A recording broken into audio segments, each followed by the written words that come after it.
here. Hello. I'm watching a clip from Ghostbusters 2.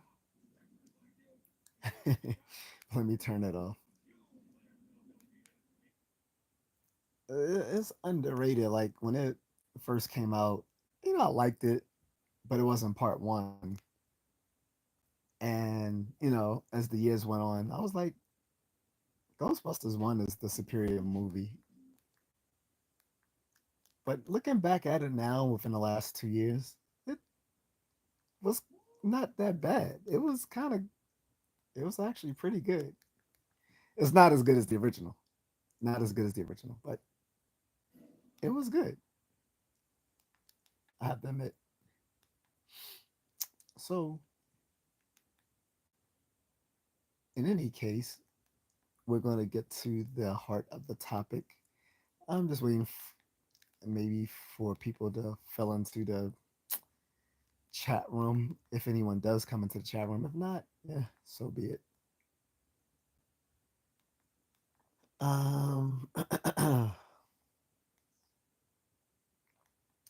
me see. I'm about to put on some sort of mood music.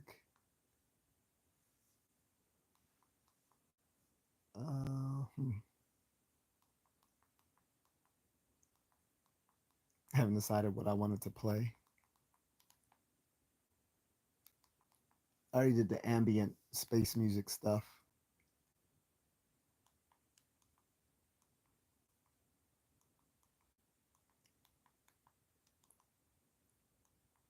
Um, do I want to do anime music? Maybe. What's up, Carlton? What's going on? Um, I'm just looking for some music to play in the background. I'm not sure what would be befitting like a political discussion.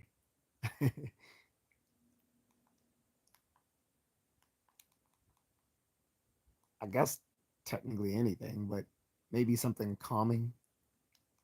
I would think. Uh,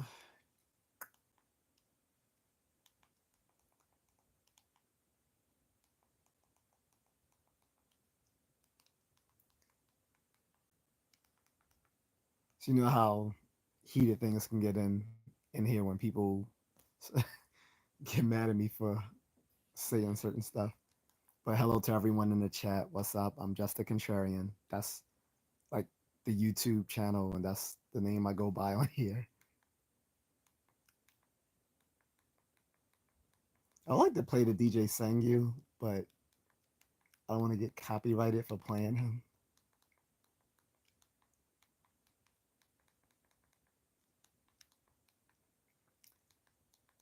Don't want to play soul R&B.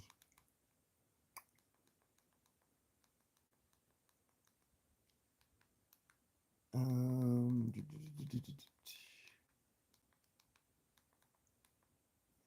so I'm in the car about to head home, so I won't be able to write in the chat. Oh, that's no problem.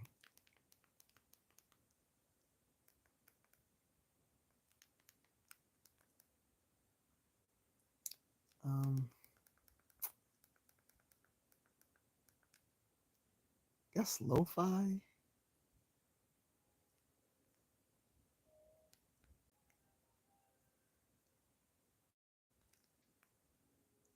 Yeah, I guess I'll just play some different lo-fi music. That'll work. So the chat room jumped from 19 to 1. That's funny. Hi, Buffy. Thanks for being a new subscriber. Let me drink some water, guys. Losing my voice is hoarse from earlier. Usually, every time I work out, my voice gets hoarse, and I'm guessing that's through dehydration.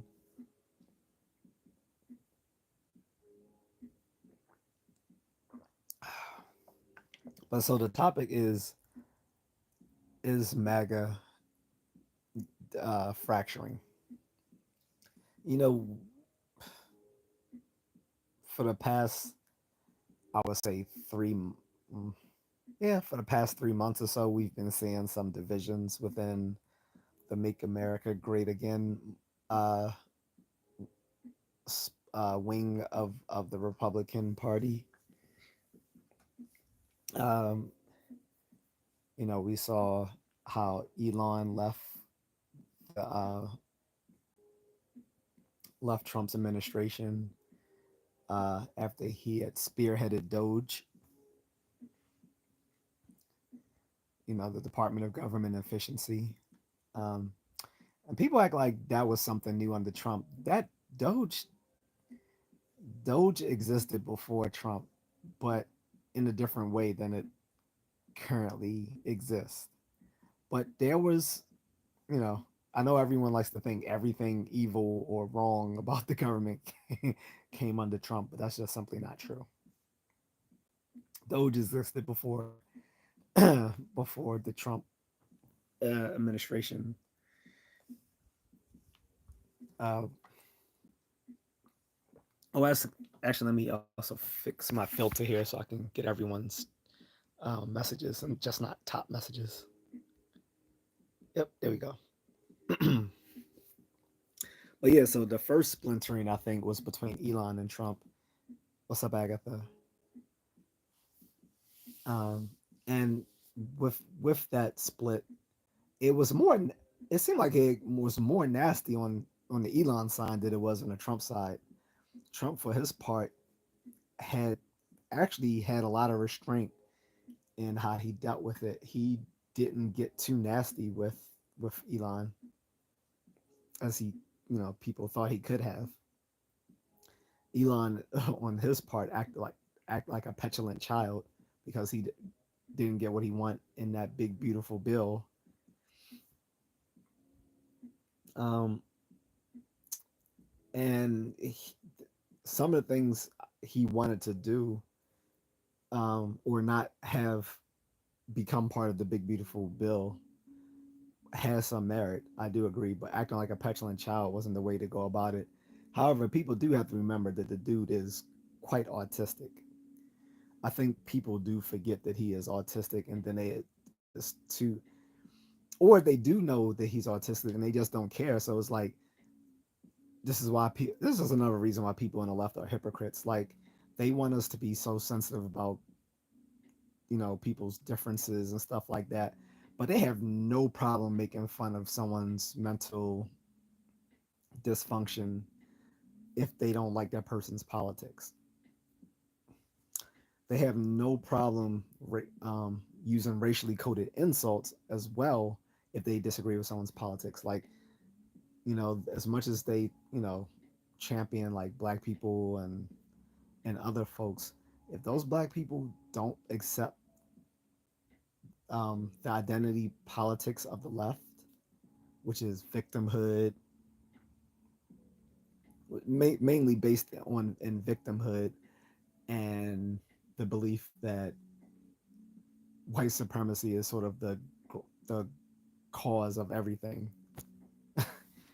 the cause of everything wrong, then they will get endlessly mocked and savaged by the left in racially coded ways. So yeah, the left can be racist and quite intolerant when you don't um, subscribe to their views. Thanks, Agatha. She says, "Hi everyone. Could you please like, subscribe, and share the channel? Thank you."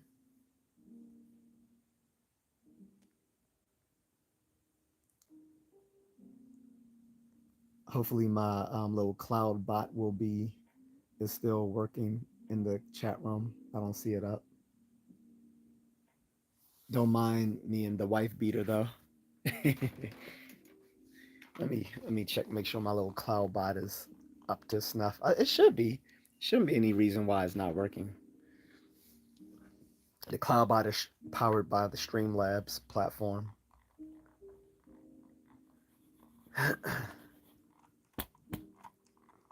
Trying to take my desktop out of hibernation. There we go. Yep, looks like it's all. Yeah, yep, looks like it's working. I also realized with the cloud bot working in the background of my live stream, sometimes it may bring down the the people in the chat room because it's gonna be knocking out trolls left and right, which is a good thing. I set it up to do that.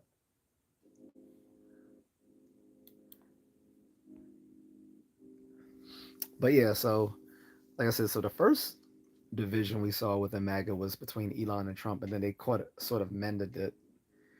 And now it looks like who knows? Elon may come back, but I think he was worried about how his personal businesses were starting to be um, negatively affected by his you know his political adventures. Although I gotta say, this current year, I've never seen so many Teslas, and I live on the East Coast, so they weren't as prevalent here as they were on the West Coast. Like on the West Coast, I know people have been driving them for like the last what 10, 12 years, whatever.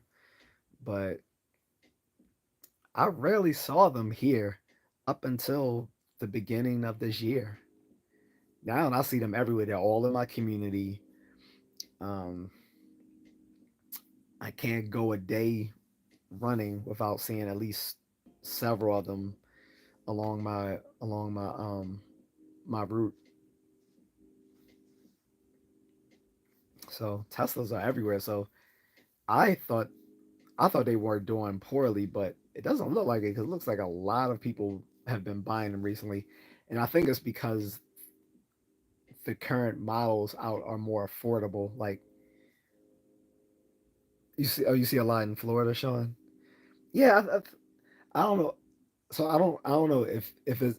Do you think it's because they're more affordable now, or just because now on the East Coast we have more of the power stations to charge them? Because now you can go anywhere and you see the power stations, like at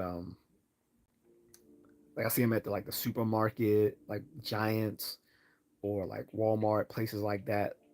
So I'm thinking now because there's more power stations and the current model is a little bit more affordable than the ones they had like 10 years ago. That's why you're seeing a lot now. But I mean, that's all good. I mean, if that's going to make give us a cleaner airspace, I'm all for it.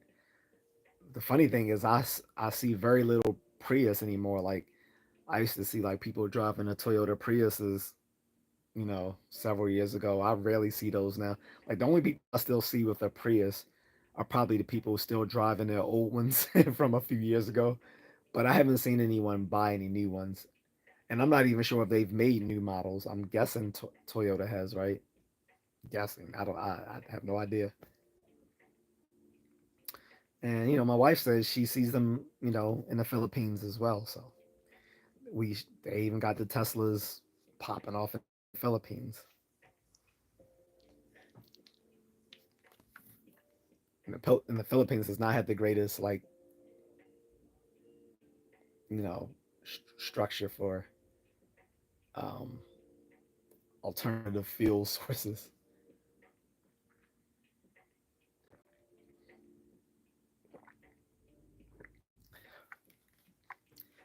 So yeah, so like I said, that's the first division I saw within MAGA was the Trump Elon thing that happened several months ago. Now there's more because of the Epstein thing. Now a lot of people turn on Trump like, dude, you said you would release the files. Now you're saying there are no files. What's going on? So now there's all these conspiracies going on. Like, show us the files. Show us the files. That's been like the biggest headache, I think, for Trump as of late is the whole debacle with how they're handling the Epstein thing. Because now people are like, oh, he must be in it. That's why he doesn't want to release the files. I don't really think that's it. I don't think it's because he's in it that he's worried. I think I think that he's reluctant to release that information because it compromises national security. That's what I think. That's what I think. I think it compromises some people in the intel community. That's my suspicions. A bad comment says there's got to be people on both sides on the list. Oh yeah, absolutely. I mean, there are people on both sides. Like we already know that Bill Clinton was a huge was someone who was a friend of Epstein and went to his island or whatever. We know Bill Gates was. As a matter of fact, his ex-wife Melinda Gates divorced him not because of his affairs. She said that was cool. Like apparently they had, like many very wealthy people, they had a they had an understanding of him, of his extramarital affairs as long as he kept it, you know, within limits. But what she said she couldn't tolerate was his he being being buddies with Epstein. I mean, that comes from Melinda Gates. Now, I don't know if that's true, but Bush, I'm not sure if Bush. Here's the thing: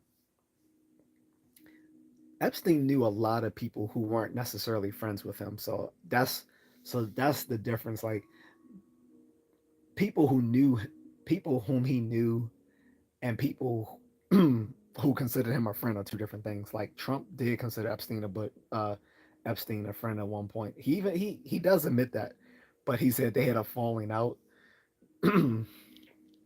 over some events that happened in Mar-a-Lago apparently. But I don't know because Trump's story isn't always consistent. But he's talked about like basically like their friendship fizzling over some issues dealing with Mar-a-Lago or some other things. But yeah, I mean, Trump admits that they were friends, but he said he never. Well, he claims he didn't go to the private island and didn't get involved with the underage women he had on his private estate.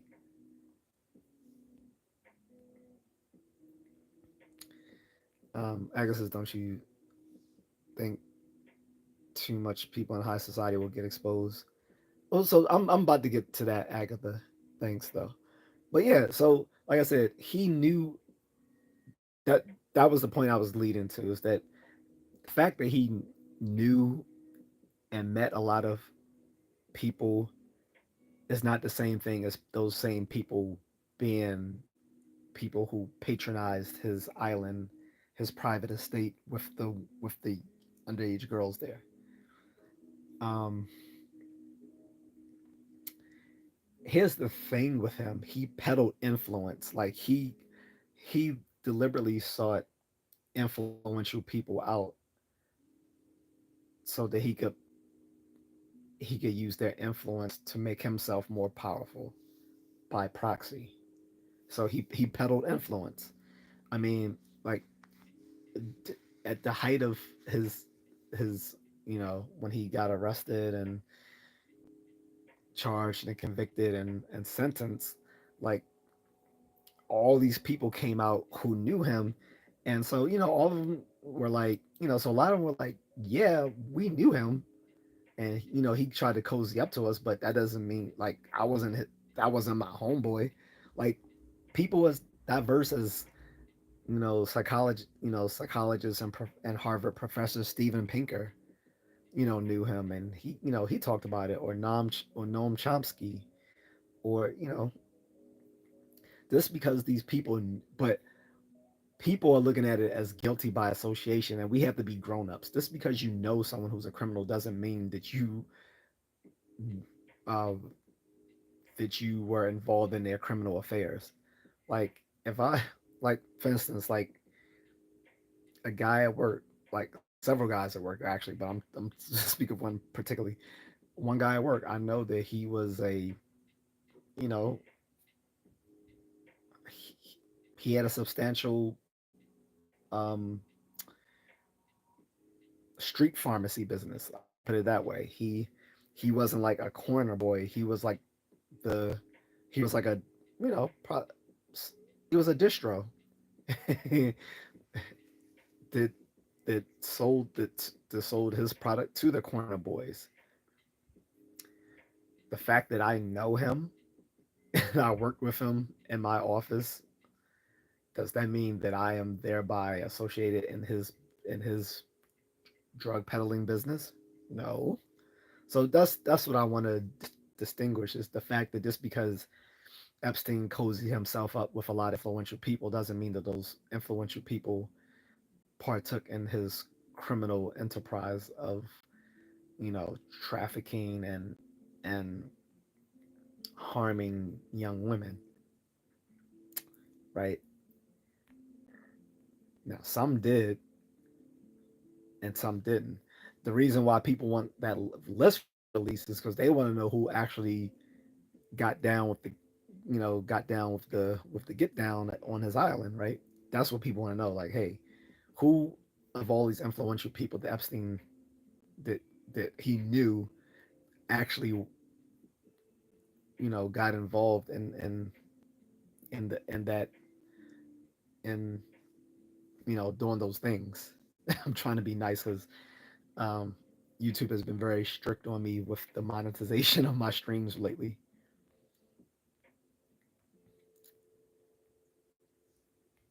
Agnes says he should just release the files and let the chips fall where it may. Well, that's what I'm saying. Well, I think you came in before I said this, but I was saying that my suspicion for why he won't just release the files is either A, okay, so we always got it. So let's think, rationally. So let's think a little scientifically. So let's address the null hypothesis. Like the null hypothesis may be false, but we should at least address the null hypothesis. The null hypothesis is just that maybe Trump is right. There are no secret files.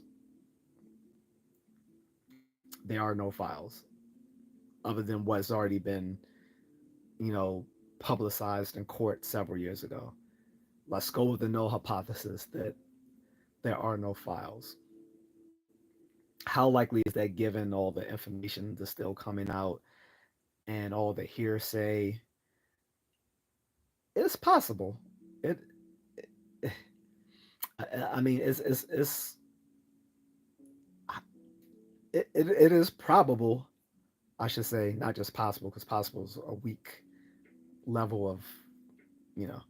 But yeah, let's say yeah. I mean, it is actually quite probable that outside of the information that was released in the court dockets several years ago, when Epstein was actually convicted and sentenced, that maybe that there is no other information outside of that.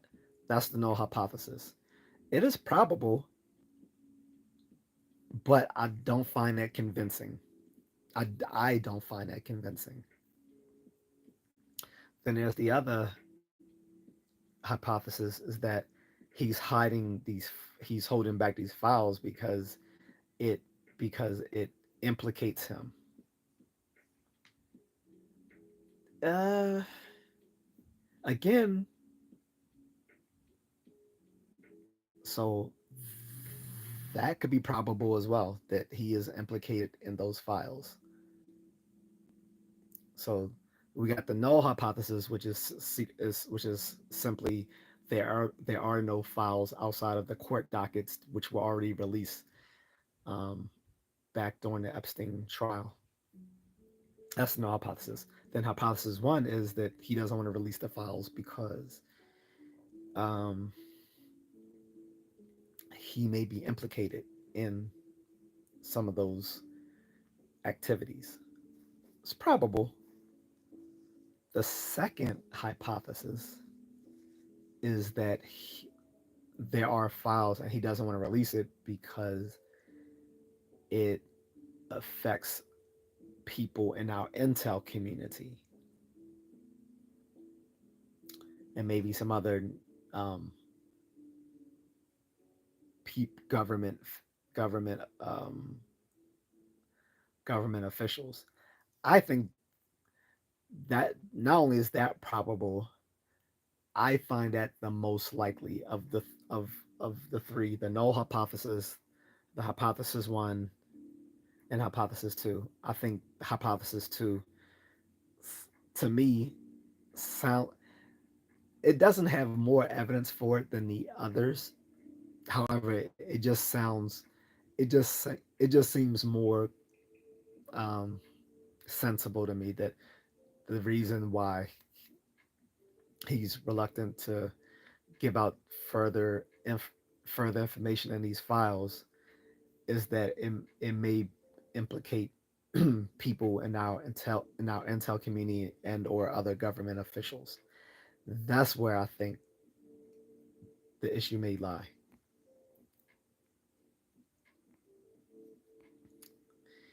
Agnes says here about not releasing the files, it makes him look guilty because he campaigned so much on it. I think his base is losing trust in him. Well, yeah, that's the point of my. Well, yeah, I mean that's the point of my live stream is saying why is MAGA fracturing, and I'm kind of listing the different reasons why MAGA might be fracturing. And I was saying the first fracture in MAGA was the Trump Elon riff, like 3 4 months ago.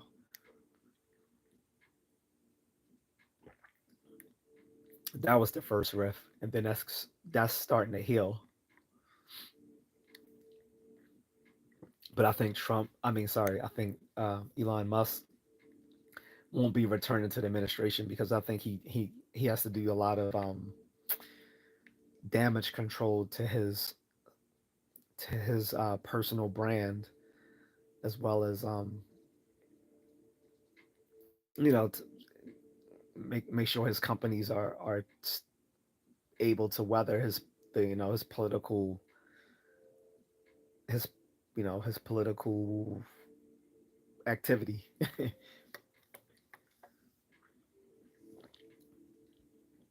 And so second, I was saying a fracturing with MAGA is over the Epstein thing.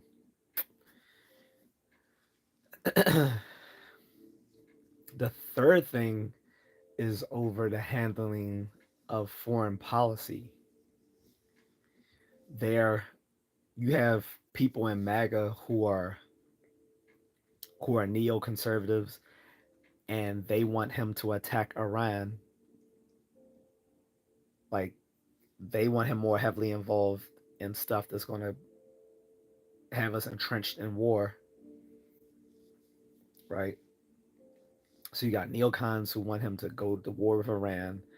They want him to give unwavering support of Israel. And from what I see, though, not all, but I think most of MAGA is with him when he's now trying to put constraints on Israel. Like, yeah, look, you can't keep doing this stuff. Like, you can't blow up little kids. Like, you can't blow up little kids. Like, you gotta wrap it up. Like, get like first at first he was just telling Israel, hurry up and get this shit done.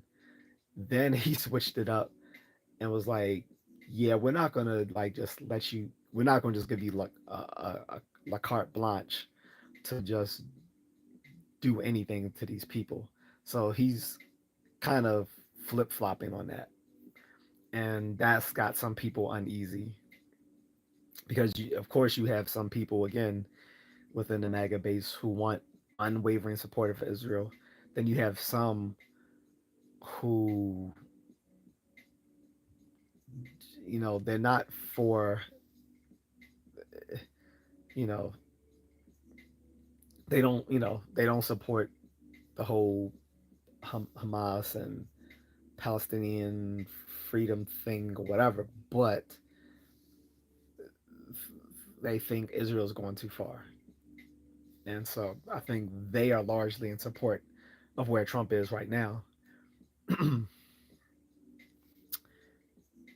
But then you also have, like I said, the neocons who want him to attack Iran. Like they, like they got full on hard ons like when he attacked their air, when he hit those air bases a month ago. But they wanted him to go farther with it. Like they want him to just press full, like go on with a full war. And the only people who do that are like the ones tied to the military industrial complex, because the military industrial complex needs to be constantly fed. You know, after like right after freaking we left Afghanistan, we went full fledged into a proxy war with Russia over Ukraine. Then even better for the military industrial complex, we were helping Israel with this fight against Hamas in the Gaza Strip. Um, but now they're rubbing their hands together, salivating and chomping at the bits, hoping that we'll go to war with Iran. So, like I said, so now you got this division. You got, like I said, you got the neocons and the MAGA talking about we need to go to war with Iran, where you got the other ones like the Tucker Carlson folks. Not the Tucker Carlson is MAGA, but I mean, maybe he's MAGA. MAGA is such a loose term, so that's why I haven't tried to define it here. But if we want to if we want to throw Tucker Carlson in that group, he's definitely the non-interventionist wing of MAGA. Like they're that part of MAGA is like, we don't want to be involved with wars. America first, which means leaving these other countries to their devices, and let's build up our economy and get rid of illegal immigrants, that sort of stuff.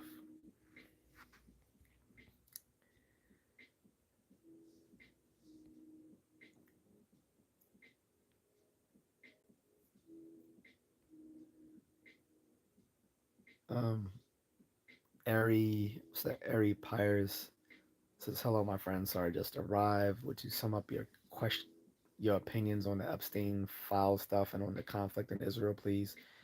I literally just went over that. I don't want to go over that again. That's not the the this this is not really about Epstein. I'm not going to talk Epstein conspiracy theories all day, because that I'm just not interested in that.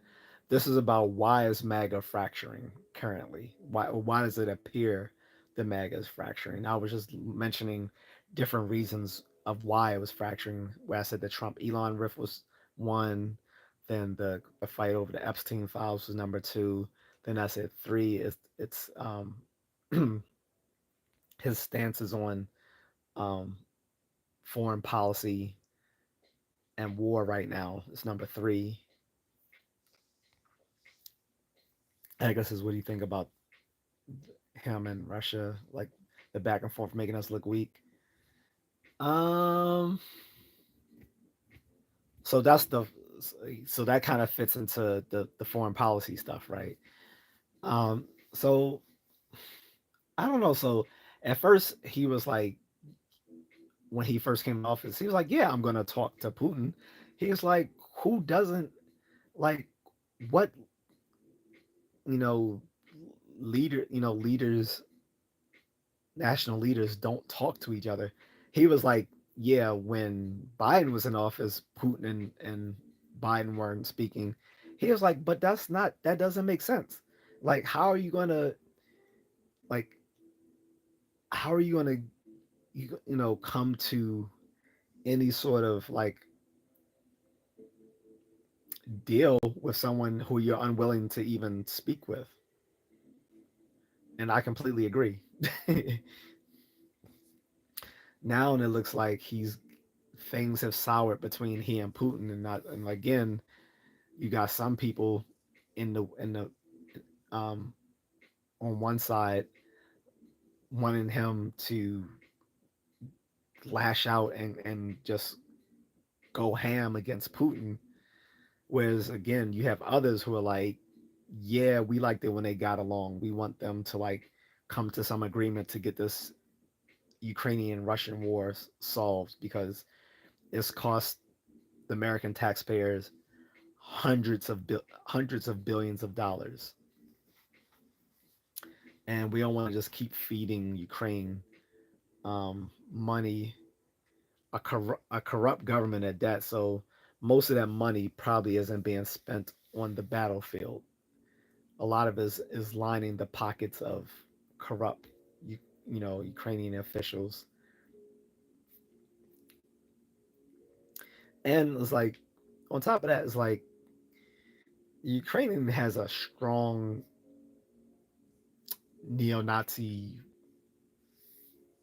uh, element to its society, even in its government and military. Like they literally have a whole faction of the military that is neo-Nazi.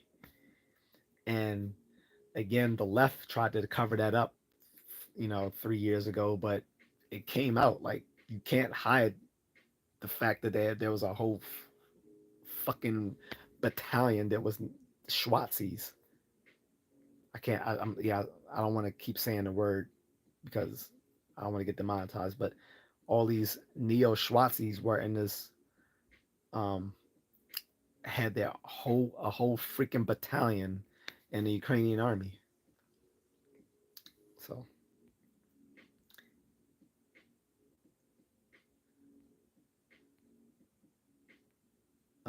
Ari says, yeah, okay, I get you. Trump is being very harsh on Brazil.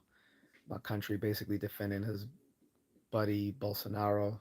Oh yeah, I remember reading about that. But I guess this isn't getting America's attention. LOL, so many things happening at once. Yeah, I mean, not to be harsh, but yeah, Brazil is on no one's mind right now when it comes to like politics. I mean, the only thing that comes to mind for us when it comes to Brazil is not for, not when it comes to politics, but a place where it is, a lot of hot women and great beaches. That's what I think of. That's what I think of when I think of Brazil. Hot women and hot beaches. Um, I'm mad I didn't go with my friends many moons ago, but that's all right. I'm sure they had their. I gotta ask them about that one day.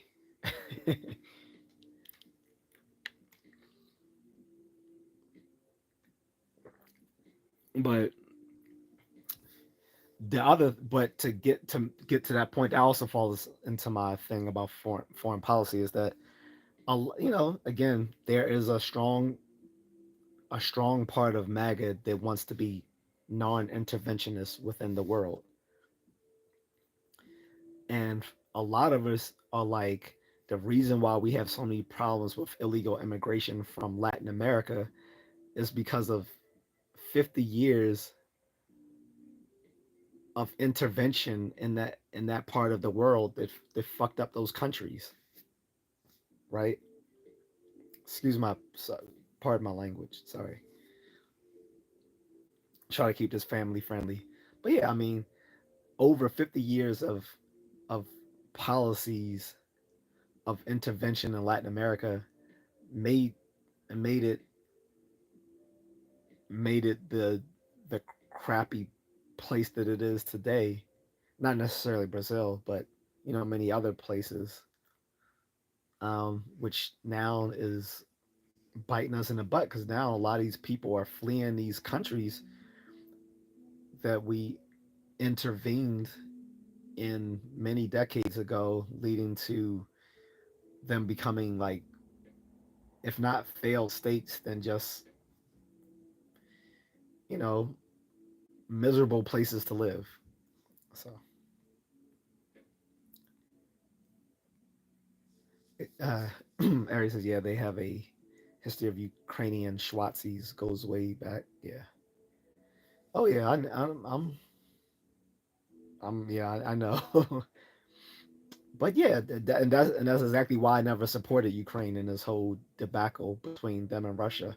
Like I didn't see it as good versus bad. How people were painting it here in America. You still have a bunch of little jerk offs still with the little Ukrainian flags in their social media profile. I'm like, really? Like they'll have like these people are so and they're all on the left, political left. They're also like just mentally dysfunctional. I'll put it that way. Like you'll see they'll have like a Ukrainian flag in their in their uh in their profile right next to a Palestinian flag and right next to a pride flag. Now, if that makes sense to you, go ahead because I don't know how you square that circle because neither those neither those neo Schwarzis nor those Palestinian folks would be okay with those people, you know, waving the pride flag. I don't. And then the funny thing is when Israel first got attacked several years ago in October, everyone had put an Israel flag in there, and on the left had put Israel. Like now, only people you only see people with the Israel flag in their social media on the right. Um, but originally, when they got attacked 3 years, was it 3 years ago now? 3 years ago now. Um, People immediately put up that Israel flag for support until they was like, oh no, Israel caused it or something, something, something. And then like after Israel retaliated against Hamas for the attacks on October 7th, then everybody took the Israeli the Israeli flag out of their social media profiles. I'm like, you guys are God, you just virtual signal. Like even my boy Mark Hamill is so annoying when it comes to politics. It got to the point where I was laughing when he would crash out over Trump because I'm like, dude, you need to stay out of politics. But um, yeah, but anyway, I don't rock any flag in any of my social media profiles. Only time you will see a flag in my social media, it won't be posted in my bio like all these douches do. But if I post something, it might have an American flag in it, or or occasionally you'll see a Filipino flag in it. I'm not Filipino, but being someone who's lived there and is going to be returning to living there, um, and my wife is Filipina. Like I'll put up certain stuff, um, but I don't rock any flag in my bio. I just find it goofy.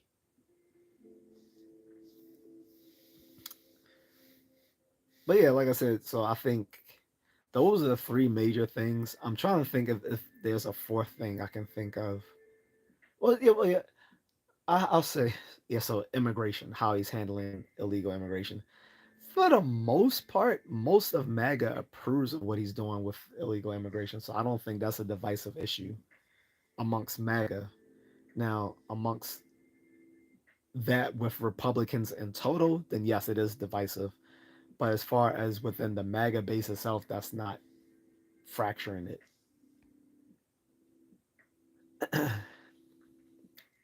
Harry says, however, I don't believe the presence of Schwartzy sympathizers should be enough to brush off attacks on their sovereignty. I lived in Germany. There's a lot of those dudes there still. I mean, I visited Germany. I didn't really see any, but I was on the West German side back then. This was like in '99.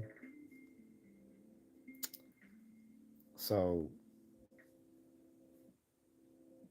you still, even though Germany was, you know, unified, it still had a long, it still was culturally divided between East Germany and West Germany. Now, we didn't go into East Germany, so I'm pretty sure I would have encountered more sympathy towards the neo Schwarzis and fascists on that end, but on the West German side, did not encounter it. I used to have a moderator on here from Germany. She could talk about it if she was here, but I don't think she'll be returning just because we've had differences in metaphysical and religious views. So, um,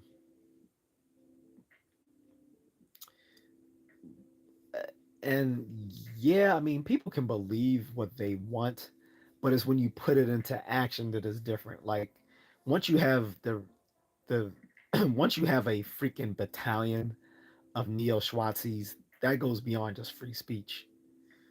Which, by the way, they don't even have in Ukraine like that. They don't even have like strong free speech laws. Like America has the the strongest free speech laws of any country of which I'm aware. But yeah, they on like you can't really defend it on free speech grounds because it's not here in America. That's number one, and number two is like it goes beyond matters of free speech when when it's in government and when it's in the military, as it is in Ukraine.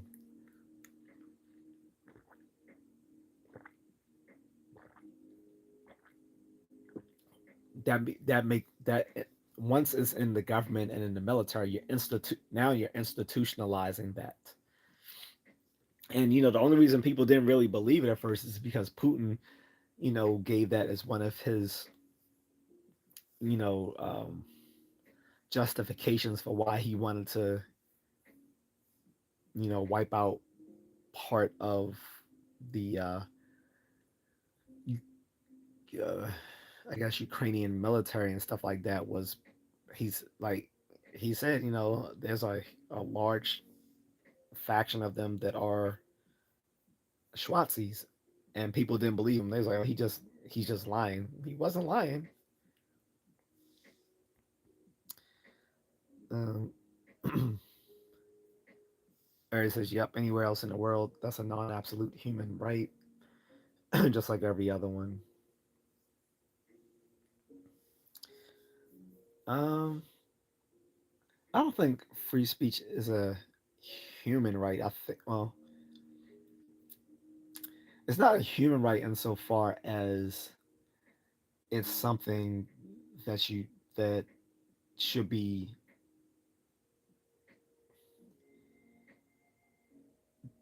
given to you by virtue of you being a person. I think it's given to you by virtue of you being a citizen of whatever nation. I think it's a civil right. Human, human rights is kind of messy. Like the concept of human rights, I think is more messy. I would be more content to say that free speech is one of those is is is one of the pillars on which classical liberalism uh, and modern civilization stands. I mean, I guess you could call that a human right, um, or an aspect of humanism, but I haven't thought about it well enough to put it in those terms. You said is in the Geneva Convention, but again, think about it. If it's in the Geneva Convention, that was something legislated, which means it's a legal. It's not something that comes to you simply by virtue of being human. It was something that a bunch of political a bunch of political entities came into upon agreement. So that, but that's as far as I know. Free speech is not a part of the Geneva Codes. Like there's nothing in the military. Like we had to know some elements of the Geneva Code in the military. There's nothing in the Geneva Code that says that I have to tolerate. my enemy's free speech. That's not in the Geneva Code. That's not a thing. So it's not a human right. That is just a right. That is a legal or civil right of people based on their based on their country's understanding of that concept.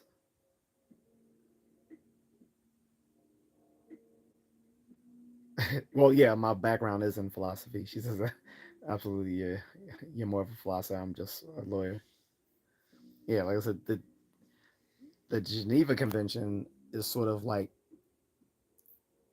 the coming. Well, I mean, if you're a lawyer, you should know this. I mean, it's the that was the coming together of all these different um, political factions in the aftermath of, was it World War I or World War II? I believe World War II, and agreeing to what what would be the codes of civil conduct during war.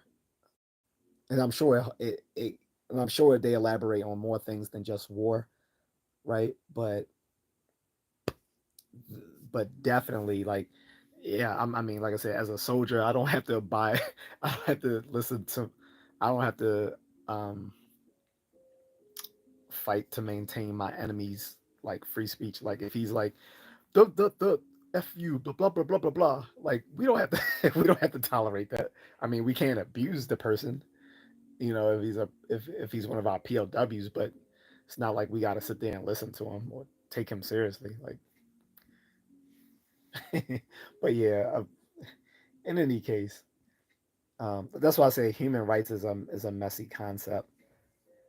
Um, and like I said, the U.S. has the strongest free speech laws of any country. Although during the last few presidential administrations, we were starting to lose it quite a bit.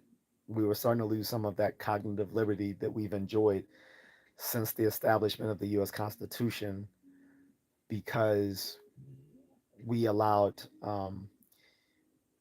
radical ideologies to permeate into the our government spaces. This is something that Trump turned around. And this is another reason why, this is one of the biggest reasons I voted for him outside of the immigration issue, was to return us back to a point where we have more cognitive liberty, which is, stronger free speech, because we were starting to have a bunch of pillow biters try to tell everyone how how they can talk about things. Like it was getting ridiculous. So that was one of the biggest things I voted for in favor of Trump, was, getting our economy back together, sure, but also getting out, you know, being able to actually be able to speak our mind again, more cognitive liberty, immigration, um, and just, making sure that the left didn't accelerate further um, under Harris if she would have won. She was, so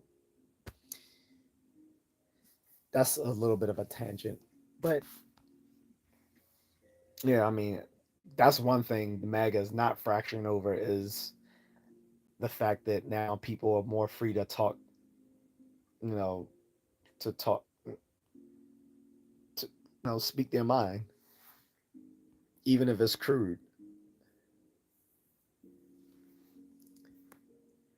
Ari says, well, you're touching on the difference that relates to humanitarian law, which applies in times of war. It's a little more complicated than that. And to tell you the truth, been many years since school. Right, like I said, I don't know anything about law, but as far as, like I said, human rights, that is a messy concept. I that's I think I think that is a muddled I think it's a muddled concept, because if you can the the reason why I think human rights is a muddled concept, Ari, is because if you can legislate rights to a people, you can also legislate rights taken away from a people. And so if by and by simply assigning of a document can grant upon people certain inalienable rights, or with the same stroke of that pen take them all away, then they're not really human rights. In some sense, human rights has to be something that, by virtue of being a person, you have, like, the right to, you know, and so there might be a case for certain human rights, but these would be the most basic of things. The right to, the right to shelter, the right, the right, to the, the avoidance of harm, the right to shelter, the right to food. These, the things on the basic, on the the things on the most bottom list of Abraham Maslow's hierarchy of needs. Like, these would be things I would say, okay, these are human rights. That most, those most foundational things on Abraham Maslow's hierarchy of needs. You know, shelter, protection, food, right? Once you go beyond that, it starts becoming, um, I don't know if you can still call those things human rights or civil rights. I mean, also maybe you could talk about like certain psychological necessities as well as being a part of human rights. But again, outside of those things, like I said, protection, shelter, food, certain certain psychological necessities. I'm not sure if those are human rights anymore, because like I said, if it's a human right, it cannot, it should not be something that can be taken away from you by the stroke of a pen. Like, the by the stroke of a pen, you're not going to take away my right to still need to eat every day. The fact that I'm still going to need food and shelter, I mean clothing and shelter. The fact that I'm still going to need protection from harm from others, or that I may need certain things to keep my mental well-being. So, like, those things are, by virtue of being human, something that are my rights. And any government that would go against those very things cannot exist. That government cannot exist as it stands. Like, any government uh, takes the most basics of human needs and provides an avenue for people within its within its control to have that.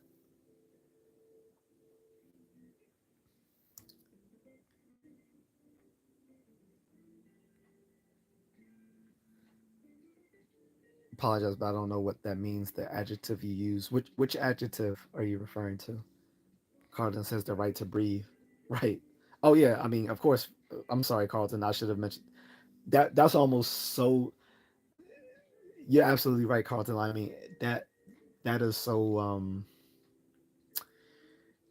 Sometimes some things are so basic that you also forget that those are a basic need. Like, the right to life is the is the foundation of all of those things. The right to life is the most basic of all human needs. So that is a human right, the right to life. Then, like I said, after that is like, the right to food and shelter and protection and, you know, psychological well-being. But it's like, after that, like, a lot of those things seem to be more a matter of legality and not of um, humanism. So, Mary says, but I believe you touched on a very interesting point. If I didn't get it wrong, do you mean that if those rights were have to or can be written, they might be taken away the same way. Is that it? Yeah, that's what I'm saying. That's what I'm saying. I don't think you can call certain things human rights if they can be legislated, if they have to be legislated, because if you have to legislate those things to be rights, then those same things can be taken away through legislation, which means they aren't human rights, they're civil rights. Um, I think, like I said, I could be misunderstanding the concept, which is, like I said, I think human rights is a muddled concept, because I think when you're talking about human rights, you're talking about your rights you have by virtue of being a person, right? And the most basic of that is the right to life. But you can't take that away with a stroke of a pen.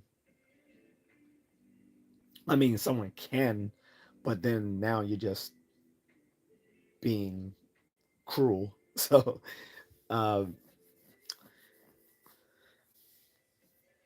but when you can take, but things like the right to vote, free speech, religious freedom, the pursuit of wealth and success, education, um, where you can live. These are civil rights. These aren't human rights. That's what I'm getting at.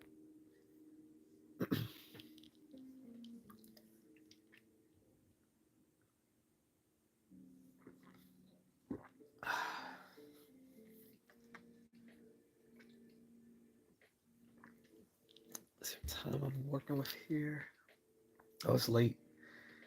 Um, but yeah, so that's what I mean. But getting back to the original discussion, the, these are major contentions for um, what could splinter a MAGA. Like, I think ultimately they're going to be held together by more things they agree with in common than things that they disagree with. But the Epstein thing is a huge problem for the MAGA base. That is a huge problem. Um,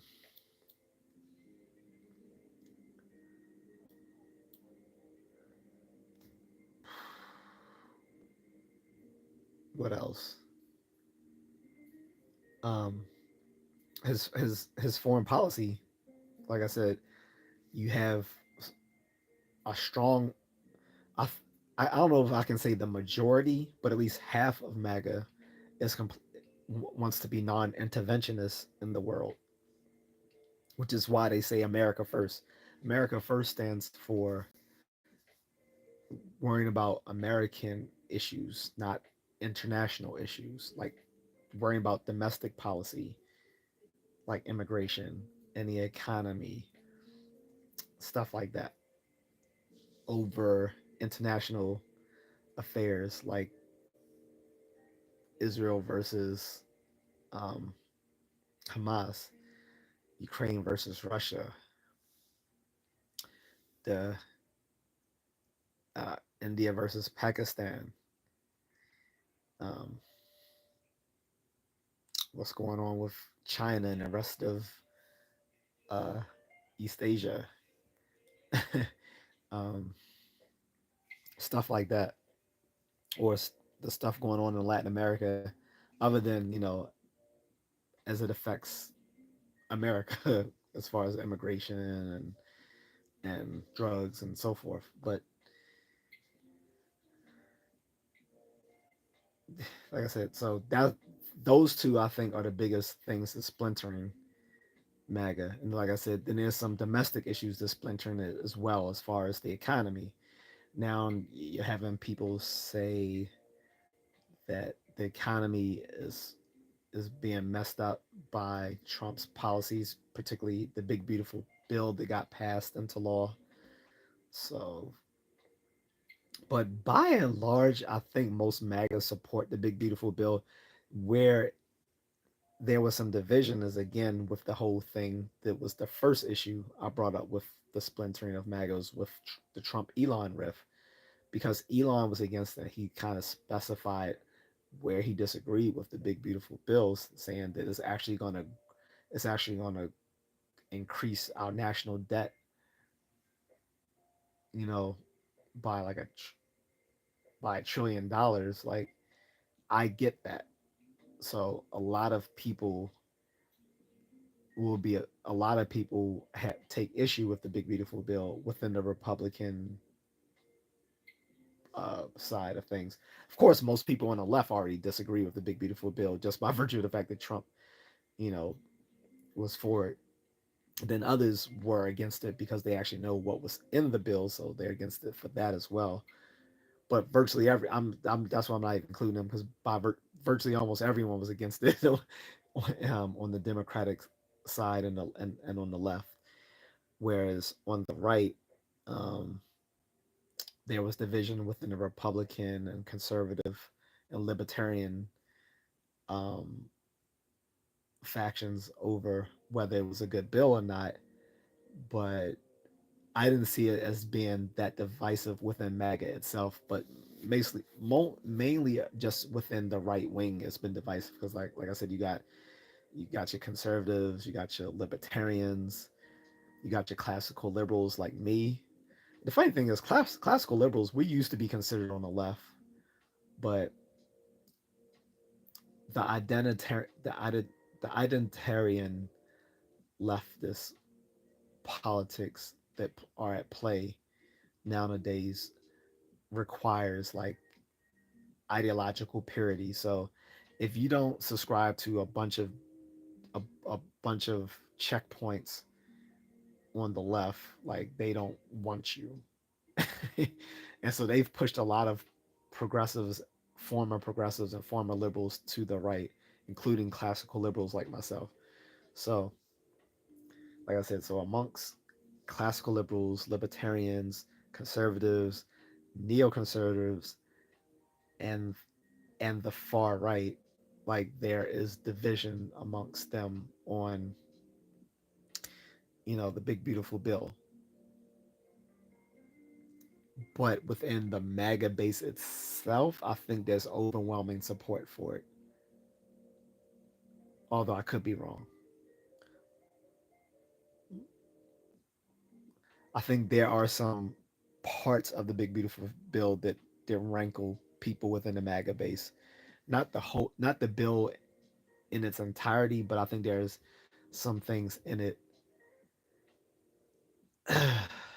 that, you know might be upsetting to some folks in the MAGA base. So those are the four things that I can think of. I don't know if there's a fifth one, but those are the five. I mean, excuse me, the four things I can think of. One, the Trump Elon riff. Two, the Epstein files. Three, uh, Trump's foreign policy, shifting stances on foreign policy.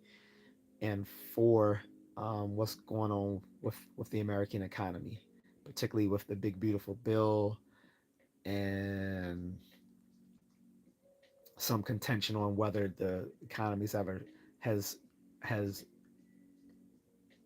shrunk or expanded in the past few months. So,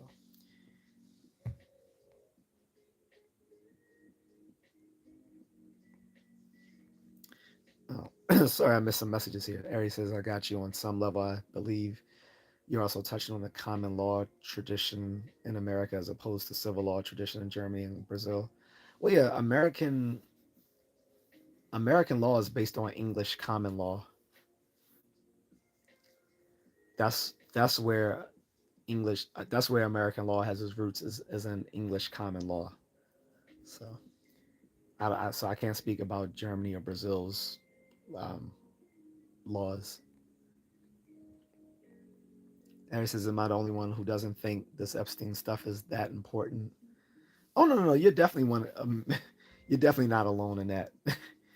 uh, Harry says it should be public, yeah, but I don't believe there's like a ring of PDFs. Let me put it that way. PDFs running the world. Not a Trump fan at all, by the way. That's no, that's fair. Carter says when the Fed chair cuts the interest rates, a lot of the poor people in MAGA will suffer from inflation. Yeah, so that's the other. Yeah, so that's what I said. So I think that's the fourth thing that's dividing MAGA is whether they agree on Trump's performance on the economy right now.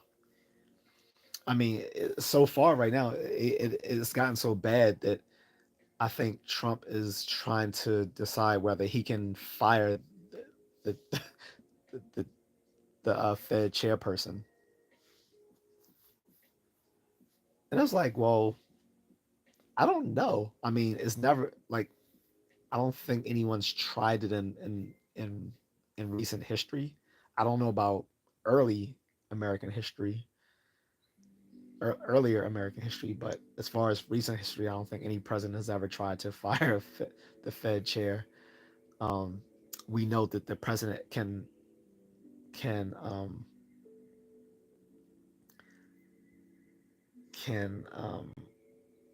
appoint the Fed chair. I think they can appoint the Fed chair or put someone in, or submit someone for the appointment, something like that.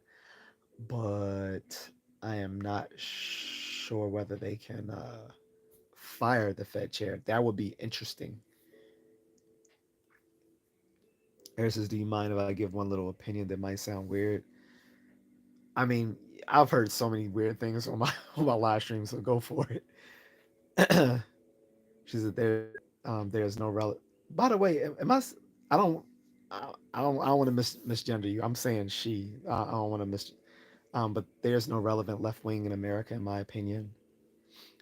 You said there's no relevant left wing. So, by the way, American left is different from the left in other countries. So, I want to make that clear because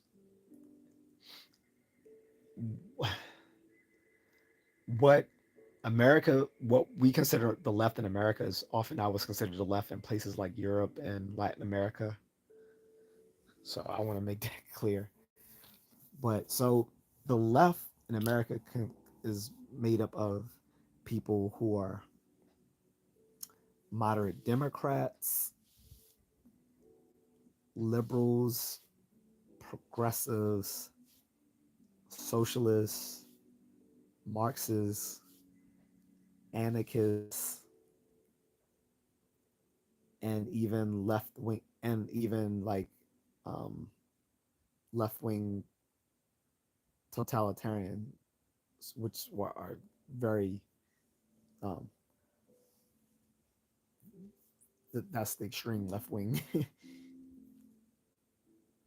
Larry says that's my daughter's picture. Ha, I'm a dude. Yeah, I'm sorry. That's why I wanted to ask because I want to misgender. Like if that's why I was because I was worried. I'm like, man, if this is a dude, I don't want to be calling a dude she. Like I would, I'm not trying to offend anyone. But yeah, thanks for clearing that up. By the way, I can't actually see your picture on a live stream. I just see some colors. I mean, not that I'm blind, but actually, let me put on my glasses here. But with the with the small thumbnails, I really can't see those on a vertical live stream because the images are too small. Oh, I can see it a little bit better now. It does look like a girl wearing glasses and maybe some like bunny ears or something. Carlin says the American left hits differently compared to other countries. Yeah, the left is the left in other countries is usually way more radical than in America. But here's the thing: America is starting to shift to those more radical ideologies of other countries. Like our progressives have become way more radical. Like I said, we have some progressives who are socialists and Marxists, whereas um, uh, whereas liberals tend to used to be more capitalist loving, definitely moderates are. Like they're often derided by the progressive left in America, calling them they're often called like moderate Democrats or um, liberals. They call them what free what they call they call them free trade liberals.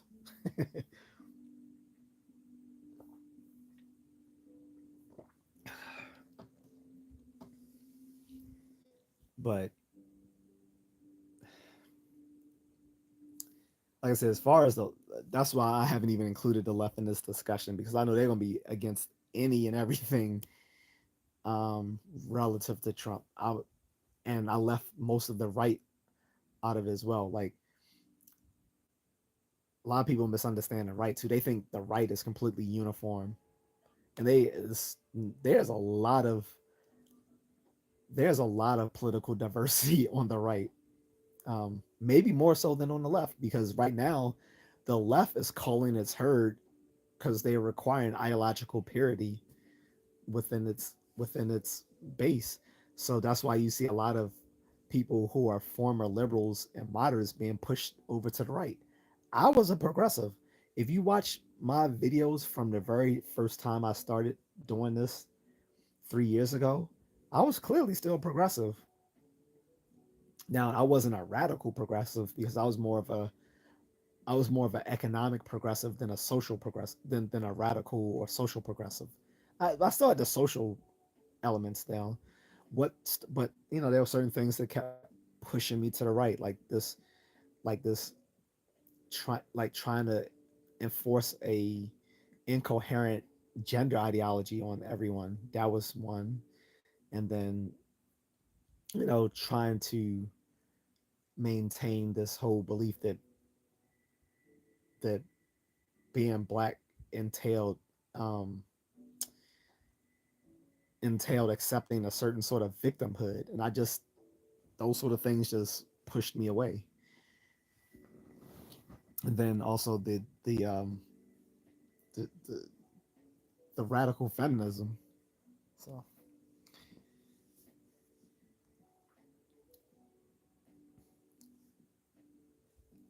Ari says, do you consider radical or socialist or better? What do you call this? We have free healthcare in Brazil. Far from perfect, but we're trying based on a British model, which works great. Radical? No, I don't think it's radical. I mean, a mixed economy can have free healthcare. America is so far right now, like America's like pretty much now the only Western nation that still doesn't have free healthcare. Like Canada has it, the UK has it, most of the EU has it. I think Japan has it, Singapore. Um, but there are trade-offs to free healthcare. Like, you know, maybe they're being taken longer to get treatment. Also, because America healthcare isn't free, one of the trade-offs is that we have some of the top of the art health medical facilities and procedures here in this country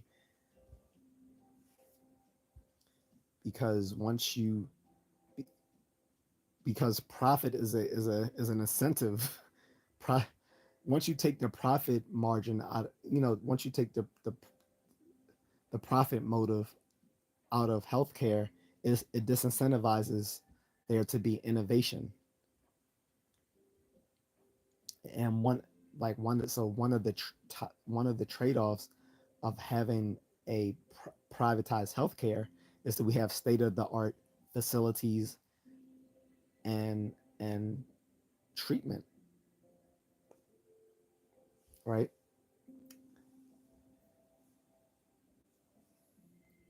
So I wouldn't say it's radical for a country to have free healthcare. like I said, most mixed economies do have some type of free healthcare. I mean, even with us, we have free emergency care here. Um, they can't turn you away, and we have Medicare and Medicaid for our elderly and disabled, and for our elderly, poor, and disabled folks. We have free healthcare for our veterans, but we don't have a universal healthcare like you guys do. That's the key difference. We don't yet have a universal healthcare. I think there's a way to have both universal healthcare and private healthcare so that you they have that it's just it's just basic behavioral economics. Like there has to be an incentive, which is money, to get people to do things, to innovate, to care about their job, and to without that incentive, like, yeah. It says the problem is your quote unquote left bought into this BS identity politics created by the Republicans, by the way, to appeal to mid class whites. Uh, yes and no. The identity politics was always on the left. By the way, this isn't new. We're just calling it like this has been around since like the late '80s, early '90s. We used to call it being politically correct back then. Now it's termed being woke or identitarian politics because a lot of people don't like this using the term woke, which originally was a term in the black community, by the way. Anyway, being like white liberals stole the term woke and they got misused by both po- liberals and conservatives who don't even know that they're using a term that was originally just in the black community. To be woke in the black community for decades meant to be aware of racial inequality, and police brutality. That's what being woke meant in the black community. And then, like I said, the term was got appropriated by both white liberals and conservatives and completely changed from what it, what it originally stood for. But politically correctness was a term that came out of the like the mid late '80s, and it's basically the same thing what we're talking about today. So it hasn't changed. It's just been pushed. It's just that it's been pushed farther left. It wasn't something the left adopted from conservatives. This was something that was already a term within the. This was already something that was within the left, and it's just, but it was amongst the more radical left, and then it became more accepted by people in the on the mainstream left. Um, like I said, it used to be political correctness, and now they call it being woke or whatever. But identitarian politics, leftist identitarian politics, whatever you want to call it, wasn't something that was co-opted by the right. I mean, from the right by leftist pundits and politicians. It was something that's always been on the left. Now, the right has its own. To be clear, the right has its own identitarian politics. So I don't want to be disingenuous and pretend that only the left has its identitarian politics. They both have their identitarian politics. It's just that on the right, it's not the same. Like there's no ideological purity. There's no ideological purity test on the right as there is on the left. The only place where you'll see anything resembling that is in the very fringe sectors of the right, like in the far right wing, supremacy type folks.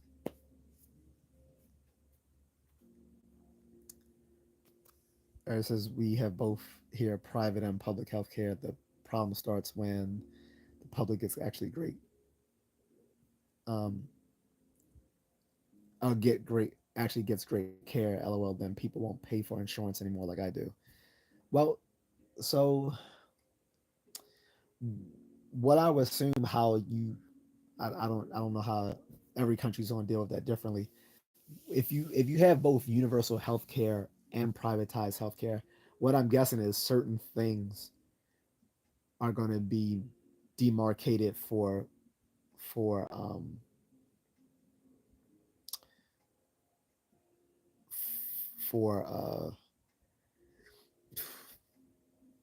being like something you have to pay for. Like here, you you can't get insurance to.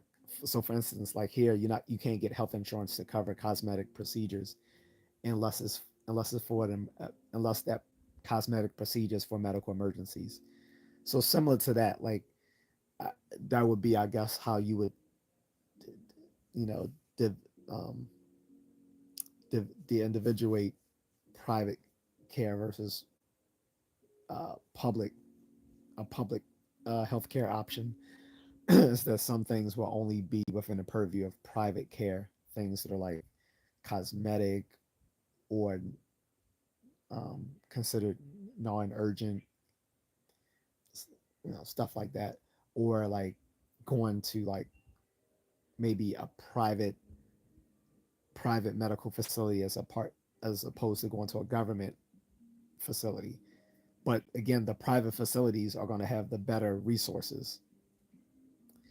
So then it becomes the question of, well, then why even have a public care option if we know that all the good stuff is going to go to the private to the private facilities? And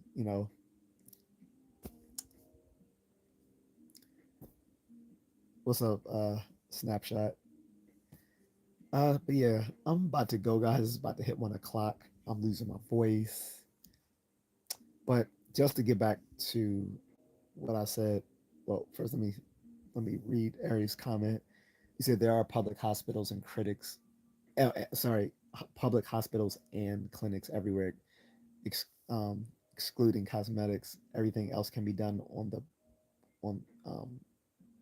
in the public care. The problem is there are many people there and less resources, like you said, exactly, and that's going to be the problem when you socialize healthcare, but then you still have private care available to those who can afford it and want it. The the lion's share is going to go to those private healthcare resources.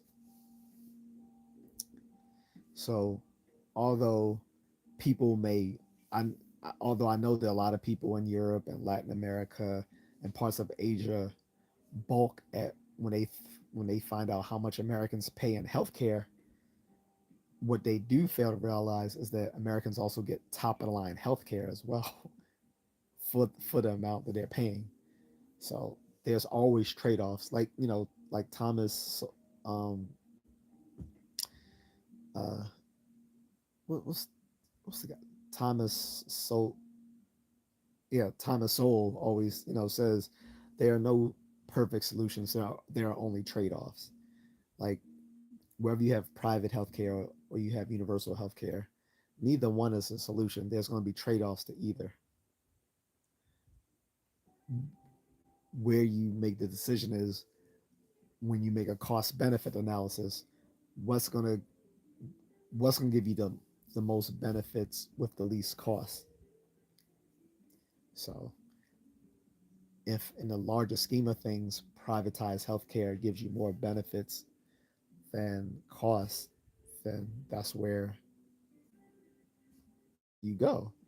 But I mean, you could put in, in, in lieu of actually having a full-fledged universal healthcare, maybe you do put in a public care option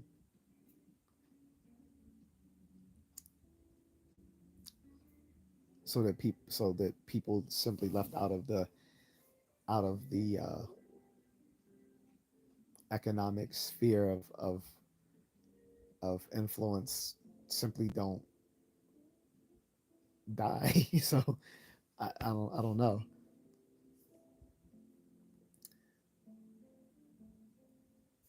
Ari says absolutely. Thank you. You have different solutions to different realities as well. After all, this is the third world still. Um, yeah, but listen, there are countries that can pull themselves out of those economic disparities through intelligent, um, intelligent policies. The problem is any a country that embraces um, socialism or centrally planned economies are doomed to fail. Like we know through real world tests, the socialist economy, like centrally planned economies and socialist governments simply don't work. They either become failed states, um, or become grossly authoritarian if they don't end up switching to a capitalist or mixed economy of some sort. And again, this goes into how 50 years of messed up interventionist policies by America and Latin America has screwed up that region of the world. Um, and this is why it's so crucial that you know if America is going to play a role in looking at in Latin American countries, is that they don't make the mistakes of the past. So one thing we learned from from China is that just because just because a country becomes capitalist doesn't mean it will also become more um, democratic. You can have a capitalist country which is still authoritarian, and vice versa. You can have a democratic country which is, quite socialist. So um, it's tricky, right? I don't know I don't know how to deal with. I mean, I don't know what's the best way to proceed. And if anyone is honest, I don't think anyone does. What I do know is that there are no perfect solutions. There are only trade offs. You just gotta know which trade offs are the ones worth that you can live with. So on that note, just to summarize what I was saying earlier, so being this live stream was about is the MAGA base fracturing, and I was saying there's four things that's causing some splintering within MAGA. Although I suspect that MAGA will largely hold it together throughout the interim of Trump's years in office. And like I said, the first piece of division was the Trump Elon riff. Um, the second is the Epstein files. Third is his shifting views on foreign policy. And four is his handling of the economy. So,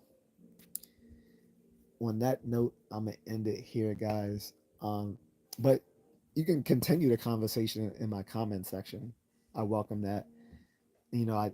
I I may not address everything I see in my comment section, but I do. I usually do read all of the comments, unless it's like hundreds and hundreds of comments, which only happens like on very few occasions. All right. Thank you, Ari. Have a good night. Um, and thanks as well, Carlton and everyone else who came into the stream or will be watching this on its replay. And if anyone wants to support me, you can support me through the Cash App at $ Just A Contrarian, or here through the Super Thanks, um, which you'll see that button, um, or you can sign up for my memberships. I have a lot of content behind the membership wall if people want to check that out, and I'll start making more content for members once that grows. So, uh, and if nothing else, just subscribe. Like subscribe and give me a like. That costs you nothing. Subscribe, like, and share, completely free. But on that note, I am out of here. Take it easy, guys.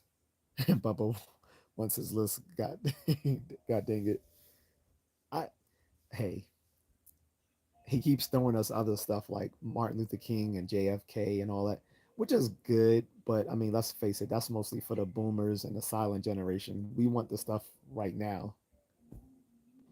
All right, but take care.